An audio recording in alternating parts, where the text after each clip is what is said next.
Mike had communicated to me the idea since he sold his car in Canada that he would like to buy a truck in South Africa and modify it in order to live the road trip life. An idea that I obviously encouraged straight away because, as you know from my first two films, I love this way of life. I find that this is what gives you the most freedom when traveling, and in life in general. On the other hand, in order to seize this opportunity fully, we were going to have to let go of one of our comfort zone, which is also one of our specialties: planning a travel route and letting ourselves go completely into the unknown. So we are flying from Istanbul to Cape Town to make this dream come true. Mike is already in contact with one of his friends, who has been staying in wilderness for about 5 years now. This means that 4x4s is one of his passions and that he will help Mike realize his vision. We find the perfect truck, but then things don't go as quickly as we want, and repairs on the bakkie are very slow. Not only we are constrained by African time, but also by the lack of expertise of some. Part number 1 of the repairs takes 3 weeks when we only wanted to spend a week in Cape Town. We therefore have enough time to visit the city, proclaimed one of the most pleasant to live in the world. Dreams and goals, beating drums deep within our souls. We also therefore have enough time to create new links with locals and do research about the culture of South Africa. When we arrive, we are immediately confronted by several things as Canadians living in a Western system. By the fact that South Africans lack electricity for 2 hours a day or more, because the electricity company cannot supply everyone with energy. This phenomenon is called load shedding. The public company, which supplies the vast majority of country's electricity, is weighed down by a fleet of worn-out and failing coal-fired power plants. The company is also riddled with debt after years of mismanagement and corruption. Result: it has been imposing scheduled cuts for around 15 years that you can follow via a smartphone app. Those who can afford it equip their homes or businesses with diesel generators or solar panels, but obviously, most people in South Africa are not so lucky. The second is that the inhabitants divide themselves into ethnic races: whites, blacks, and watch out, the coloreds, which includes the majority of mixed race, Indians, Indonesians, and other Asians roots. Nowhere else in the world could you use these terms for fear of getting hit on the head, but here it's absolutely normal. This social phenomenon is called consociationalism. Before that, South Africa had a very severe political system of racial separation called apartheid, designed and introduced in 1948 due to the fear of the whites, who had always had political and financial power in South Africa and also always been a minority. Take for example District 6 in Cape Town, where 60,000 non-whites were forced to abandon their homes to leave this inner city area to whites, who then used this apartheid law to drive them out. Through this deportation, they wanted to develop the district for richer commercial purposes. Hence the creation of another phenomenon called townships, which can be found on the edge of all major towns in South Africa. This apartheid law was abolished only in 1991. The people were ready for this change, but we also heard and saw several situations which testify that the Rainbow Nation still has a long way to go to eliminate racism entirely. Obviously, such injustices created by this type of law are not forgotten overnight. It is by having done this research that we have a much better understanding as tourists and foreigners on what story we are jumping on when visiting South Africa. This is out of control. Oh my god. Genre le sandwich que tu manges avec un couteau et une fourchette, avec mon arc-en-ciel de sauce.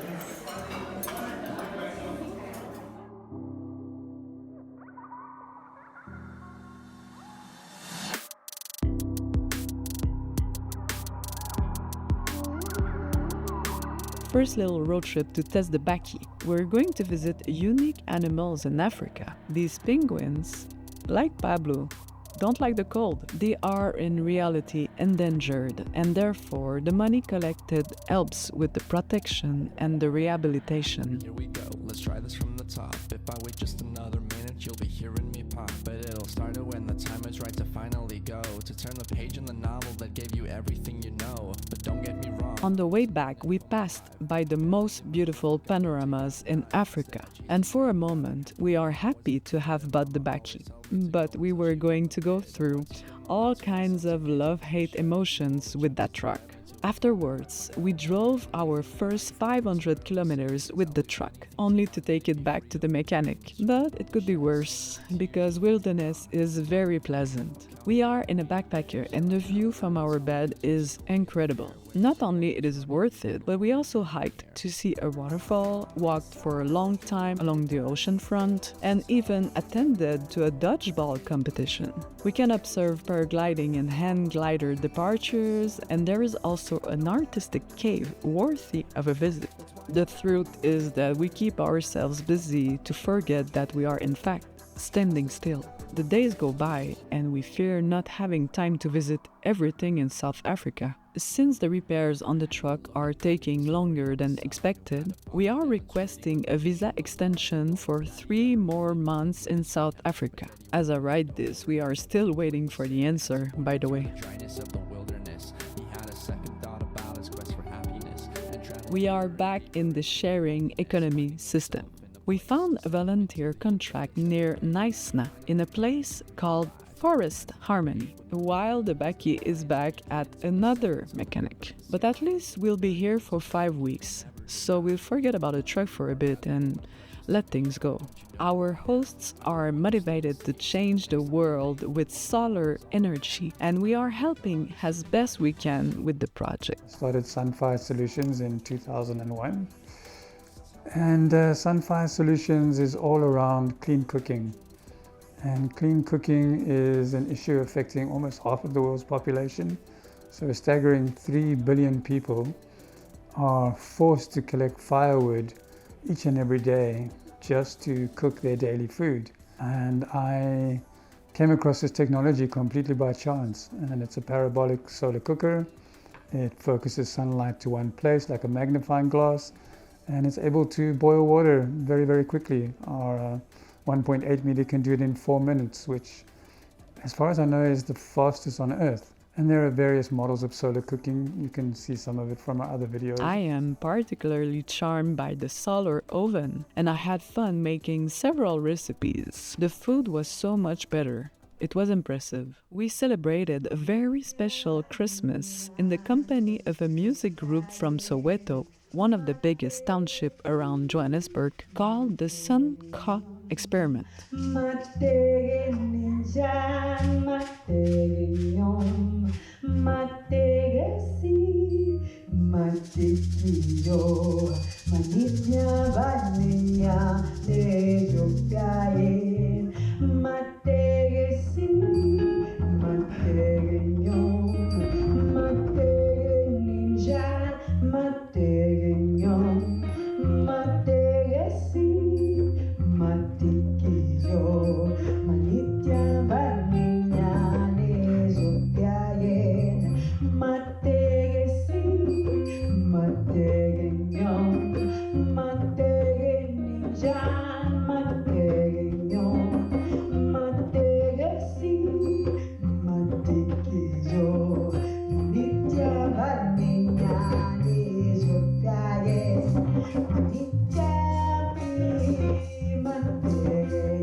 Finally, after all these weeks of patient waiting, last-second repairs, and mechanical surprises, we can take the bakkie to go on a little road trip to Cape Town and discover the region. Mike worked hard to make us a bed platform. He came up with a concept for storage drawers, and it's absolutely brilliant. With the help of our new friend George from Malawi, everything is finally ready. We had decided to go to a unique geographical point, the southernmost tip of Africa. But the love-hate relationship with the truck begins again when everything seems to be going well on one of the most beautiful roads of South Africa, which spoils our wonder a little. We find ourselves stuck on the side of the road there, and we begin to be a little discouraged by so many unpleasant surprises. Despite everything, we managed to get to Cape Town, back to another garage. It turns out that our friend John was also on vacation in Cape Town, and he invited us to stay with his family for free. We are very grateful. Not only did we make lifelong friends, but the wait for another unintentional 3 weeks in Cape Town was made a little more enjoyable thanks to them.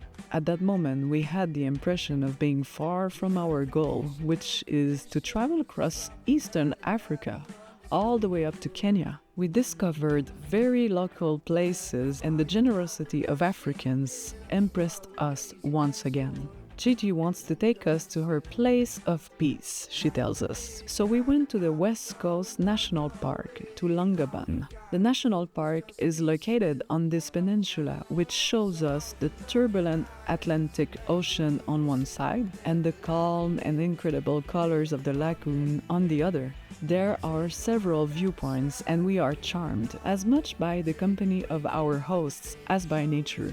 Interestingly, while excavating, specialists found a 117,000-year-old footprint fossil named Eve's footprint. Moreover, in the near future, we will visit the Cradle of Civilization Museum. New excavations have confirmed that, along with Ethiopia, South Africa contains enormous evidence of early human civilization.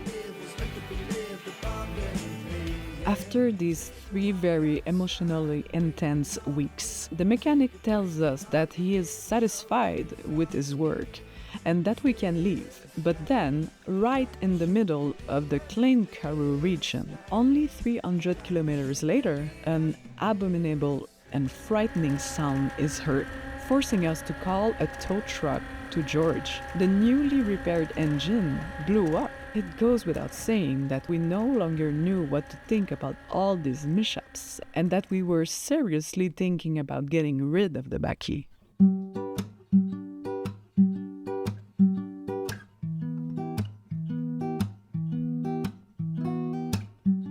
Our friend Anthony from Quebec generously offers us a place to live for free. Clearly, we may be unlucky with the truck, but when it comes to our social circle, we couldn't ask for better. We recharge our inner batteries and we are happy to be in nature again and rediscover wilderness from Anthony's point of view. During this time, the entire engine needs to be replaced. But fortunately this time, this mechanic is reliable and professional. The job is ready in a few days. And to ensure that everything is safe to hit the road and also to regain confidence in our truck, we visit the surroundings of wilderness. Always less than 150 kilometers, which is the number kilometer covered by insurance for a tow truck. Fait que j'ai tenu ma promesse. La banane sur la pizza. Je vais manger ma première pizza aux bananes. We finally have hope again, after 3 months of waiting, because everything seems to be working perfectly since the engine is replaced. Our departure is very emotional and we have an appointment near the capital, Johannesburg, for a survival course. This will be another challenge for the bakkie to overcome, as we have 1,200 kilometers to go. For our first safari with the bakkie, we visited Addo National Park, a park which mainly protects elephants, but we were also able to observe zebras, warthogs, buffaloes in the wild. We were able to witness a scene where an elephant had decided to block access to water for a poor, thirsty buffalo. It is baby season, and for all the animals we were able to observe babies. This is why this elephant was so protective. We therefore had to be extra vigilant and listen to our instincts. Once or twice we felt a little too close and continued on our way. Around dinner time at the campsite, we made a beginner's mistake. We just used our kitchen setup for the first time. Like all the things were open. That little monkey stole a full bag of pasta. He's eating my pastas. It goes without saying that we won't make the same mistake twice. Just avant Bloemfontein. Just before Bloemfontein. Hey, monkey! You will be relieved to hear that we made it to Magaliesburg without any major vehicle damage. While I ride this capsule, Mike learns about survival in the South African forest. They're going in with very limited kit. So these guys are going to be out for an awesome adventure. They're going to have some amazing experiences out there. And yeah, when they come back, they'll definitely be changed men. On this personal journey, we discovered that our main goal in this life is surviving, yes, making through another day. And our way was to do so while helping others. Also, we realized that it's important to equip ourselves with resourcefulness to ensure the viability of our project in the long term, to think outside the box and to be creative, to explore new paths. We learned that our priority is to satisfy our primary needs, and also the more simple our needs are, the less material we've got, the more happy we are. Poverty is sometimes very shocking here, and some people are ready for everything to survive. That includes stealing or killing. It's easy to voluntarily do a fast or sleep on the ground with a leaking roof and know when it's gonna end. It helped us understand the reality of the people who don't know when will be the next time they are going to eat. That knowledge that we learned here and also through our journey should be known by all of us, so it will be easier to survive without employing radical ways. Here again, education is key. I have the impression that we are just beginning to really live as we announced in November, which means in road trip mode. When this chapter ends, we then plan with the bakkie to visit the rest of South Africa, Botswana, Zimbabwe, Mozambique, Zambia, Malawi, up to Kenya. So our African adventure is far from being finished. 500 days after the start of this adventure, we realize that all of the systems we have discovered are indirectly attached to the old capitalist system, want it or not. With all our observations on this, we don't think capitalism itself is a bad system, but the way we make use of it is. we believe it should be revised to the reality of the modern times. Here's a beautiful quote from Peace Within by Francine Dubuc, which cannot better describe what we think. The sole purpose of businesses is not solely to create products and employment. They also have a social responsibility to bring healing instead of hurting. The conscious capitalism movement understands this. It is about re-establishing capitalism to its divine source, now and in the future. I believe the businesses which will flourish are the ones that will contribute to a world good for all. Real leadership demands new leaders. And together we sing to Lada. We have seen in this movie that some people in the world are really trying, and even if the path is difficult, we must consider them as pioneers of this future new system, which is being built as we speak, or should I say, reconstructed. It would be naive to think that the current system will collapse overnight, because the basis of the movement is a good equation, which is supposed to be simple, effective, and fair to everyone. Right now, some are getting more than others unfairly. And that's what we have to balance again. By revisiting the model, more people will be able to once again make peace with the system that rules us all. But most importantly, feel a bit more free. This is great. Dingen braai. Good. I mean, so in April. What is this? Boerewors. One of the places we're staying. Boerewors. What is this, Mike? Hot dog. And together we sing to Lada. And together we sing to Lada.